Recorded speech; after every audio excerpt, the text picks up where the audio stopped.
Faith isn't simple. It's a journey through storms, silence, and unexpected peace. Hello, my name is Emily. I am 28 years old, and I want to share something that changed how I see faith forever. Growing up in a quiet village in Yorkshire, my faith was always a part of me, but I never realized it had layers, like a staircase I needed to climb. For years, I prayed and hoped, sometimes feeling close to God and other times feeling lost in doubt. But the real change came when I began to understand that faith isn't just one thing.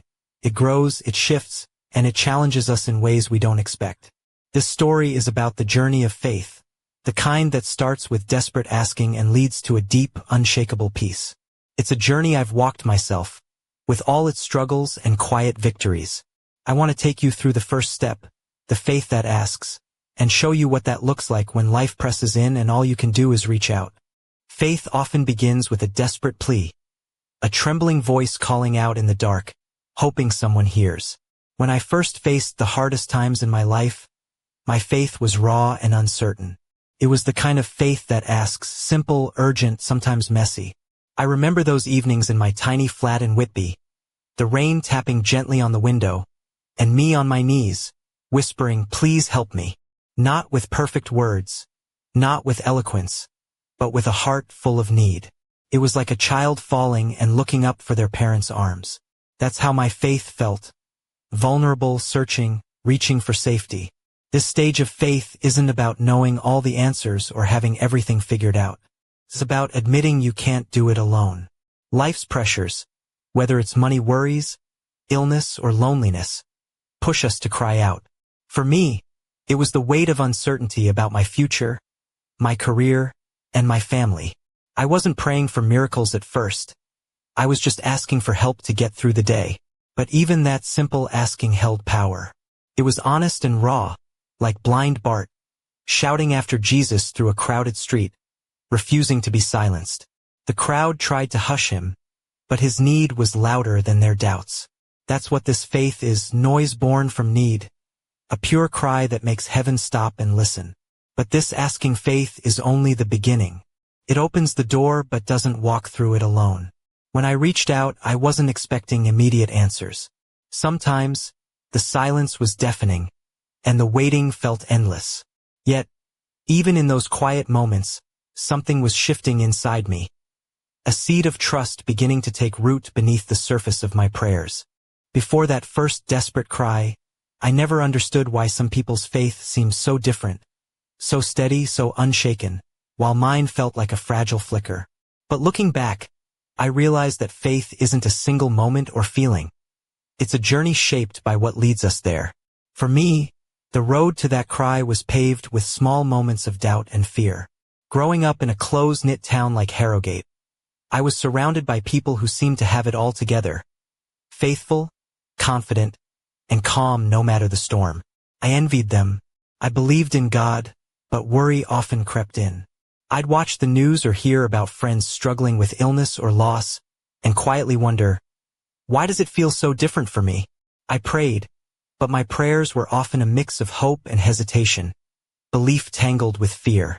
The turning point was when life pressed so hard that I had no choice but to admit I couldn't carry it alone. A job loss, a broken relationship, and mounting bills left me raw and exposed. I couldn't pretend anymore. My faith needed to shift from polite belief to desperate trust. It was in those moments, when I felt most alone, that my heart whispered a simple plea, "God, please help me." Not a demand, not a list of requests, just a quiet, trembling ask for mercy and strength. That's where the first level of faith starts, the faith that asks. It's not about perfect prayers or immediate miracles. It's about acknowledging our need and reaching out, even when our voices shake. It's the doorway to a journey that stretches far beyond our fears. And though I didn't know it then, that cry was the first step toward a peace I never thought I'd find. It was during one of those long, sleepless nights that everything changed. I remember sitting by the small kitchen table in my flat, the dim light casting shadows on the walls, clutching a worn Bible that had been passed down through my family. My hands trembled, not just from the chill but from the weight of my own doubts pressing down on me. I whispered a prayer, more a plea. If you're really there, if you hear me, please show me. At that moment, nothing dramatic happened. No thunderclap, no sudden answer. But something shifted inside me. I began to understand that faith at this stage isn't about grand signs or instant fixes. It's about the willingness to stay, to keep asking even when the silence stretches on. Like the woman in the old stories who reached through the crowd just to touch the hem of Jesus' cloak, I reached out in my own way, barely able to speak, but full of hope. This faith that asks is fragile, trembles with fear and uncertainty. It's easy to fall into traps here, to compare yourself to others who seem to have it all together, or to get discouraged when your prayers don't seem to move mountains. I know I was there, caught between hope and despair, wondering if God even cared. But what I learned is that God isn't put off by our weak prayers. He doesn't expect us to have it all figured out. He listens to the raw, honest cries of a heart that knows its need. And sometimes, just sometimes, that cry is enough to make heaven pause. So, if you find yourself here, don't be ashamed. Your faith may be trembling, but it is still reaching. And that reaching is what God honors. Stay a moment longer after you pray. Sit with the silence. Let it become a place where peace starts to breathe within you. Because this is only the beginning, the doorway to a faith that will grow deeper, stronger, and more enduring than you ever imagined. After weeks of praying and pleading, I found myself caught between hope and frustration. The prayers that once poured out like a river began to slow, replaced by long stretches of silence. The kind of silence that feels heavy, almost like a wall pressing in from all sides. It's easy to mistake this silence for abandonment, to think God has turned away or forgotten. But I learned something unexpected. This silence isn't rejection. It's an invitation. It's the moment when asking gives way to trusting. I remember reading about Abraham, how God promised him a son, yet years passed with no sign of fulfillment.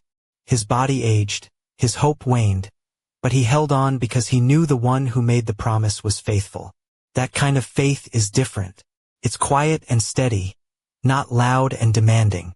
It doesn't shout for answers but waits patiently, trusting that God's timing is perfect, even when nothing seems to change. For me, this shift wasn't sudden.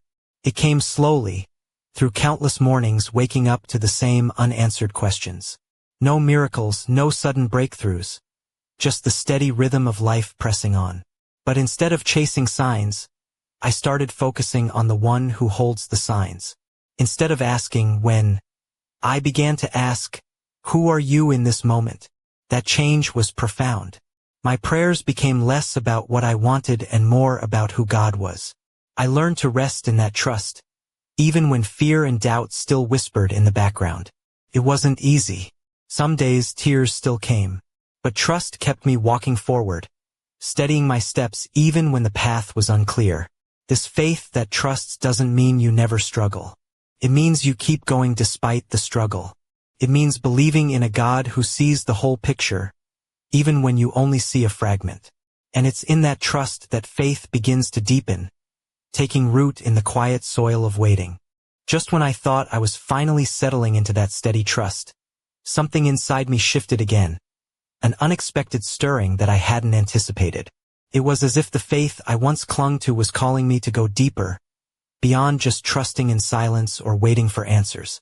It was a kind of faith that didn't just ask or even trust, it simply stayed. It abided. I found myself reflecting on the image of a branch connected to a vine. The branch doesn't strain or struggle to bear fruit. It simply remains connected, and life flows naturally through it. That became my new understanding of faith. Not something I had to fight for or manufacture, but something I lived in moment by moment. This abiding faith feels quiet, almost invisible. It's not about dramatic miracles or answered prayers on demand. It's about resting in the presence of God, knowing that no matter what happens, I am held. I began to notice God's presence in the ordinary, in the soft morning light filtering through my bedroom window, in the gentle kindness of a stranger, in the calm that settled over me during a simple walk through the park. I remember how Jesus prayed in the garden, struggling with what lay ahead but ultimately surrendering with the words, "Not my will, but yours be done." That surrender, this resting in God's will, is the heart of abiding faith. It's where my will and God's will stop competing and start moving together in harmony. At this stage, faith becomes less about asking for things and more about living with a quiet confidence that nothing can separate me from God's love. Not loss, disappointment, or unanswered prayers. It's a peace so deep it doesn't depend on circumstances.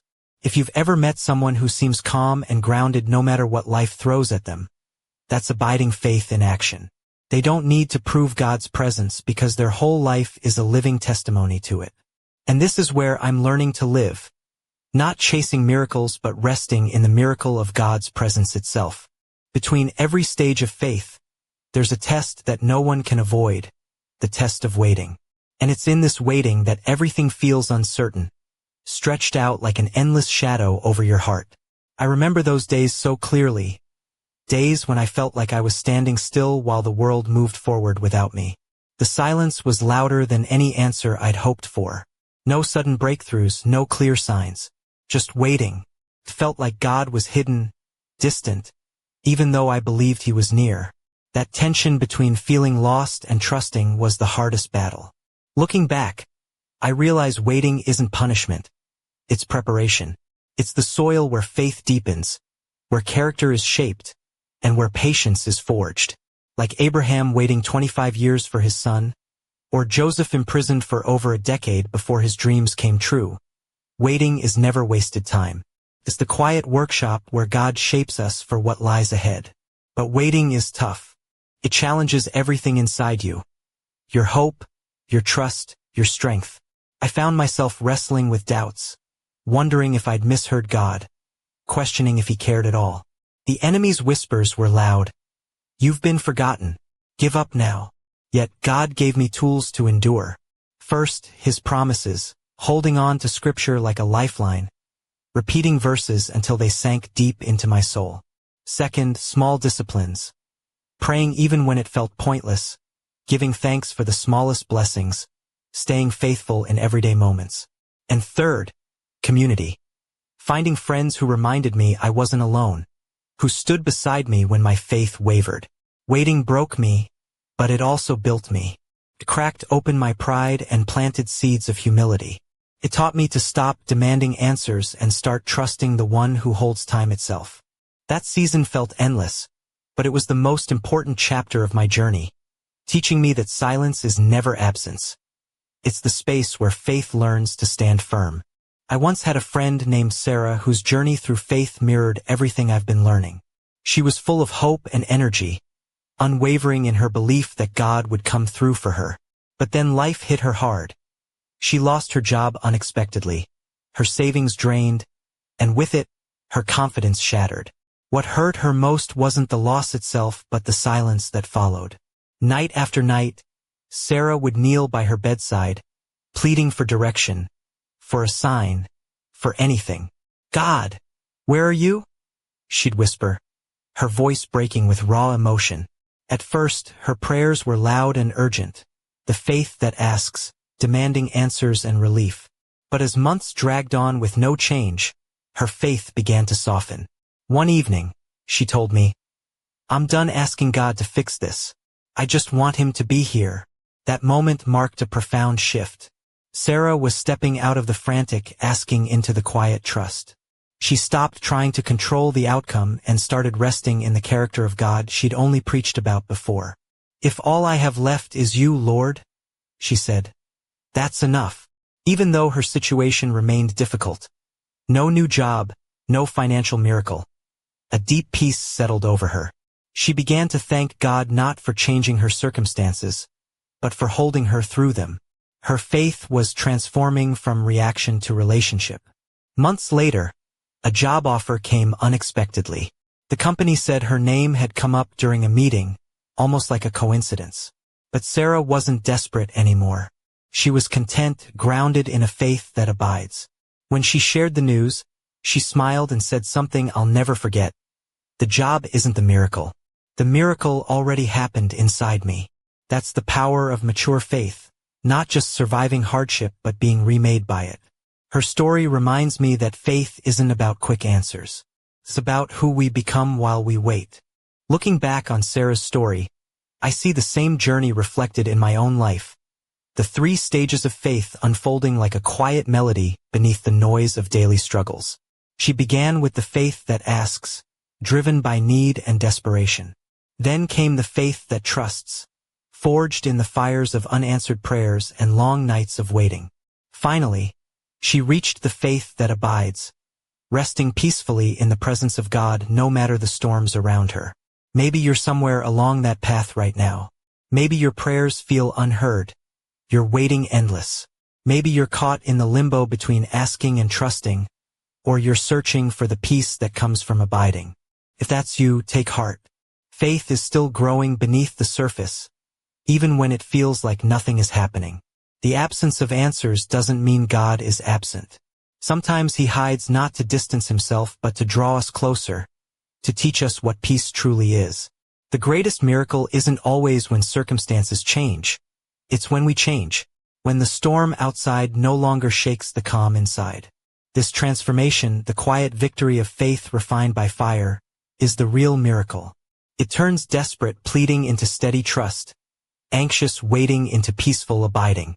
It changes us from people who chase signs to people who carry the sign of God's presence wherever they go. So, where are you in your faith journey? Are you still crying out for help? Or learning to trust in silence? Or perhaps you've begun to abide, living in that deep, unshakable peace? Wherever you are, remember that God isn't grading your progress or comparing you to anyone else. What matters is that you keep moving forward, keep reaching for Him, keep letting your faith grow. Because in the end, faith is not just believing God exists. It's living so close to Him that His peace becomes your own. And sometimes, that peace is the greatest miracle we'll ever know. But there's still more to this story, and the next step might surprise you.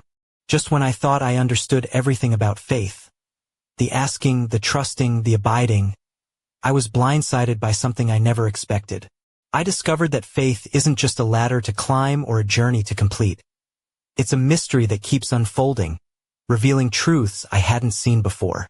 And sometimes, the deepest lessons come wrapped in the most surprising packages. One evening, after a long day of wrestling with doubt and hope, I sat quietly in my living room, the soft glow of the lamp casting gentle shadows. My mind was swirling with questions. Why does faith feel so fragile? Why do I still struggle to trust fully? That night, I felt a stirring in my heart, a whisper that faith is not just about receiving or surviving, but about becoming something new, something unexpected. I realized that faith's highest expression isn't a dramatic moment or a sudden miracle. It's a quiet transformation that happens when we stop trying to control everything and start living with a humble openness to whatever comes. It's the faith that allows us to hold both joy and pain, certainty and doubt, all at once without losing our grip on hope. And then came the surprise. Faith calls us not only to trust God but also to trust ourselves in ways we never imagined. To believe that even in our weakness, confusion, or silence, there is a strength forming beneath the surface. It's the faith that invites us to lean into the unknown with courage, knowing that we are not alone.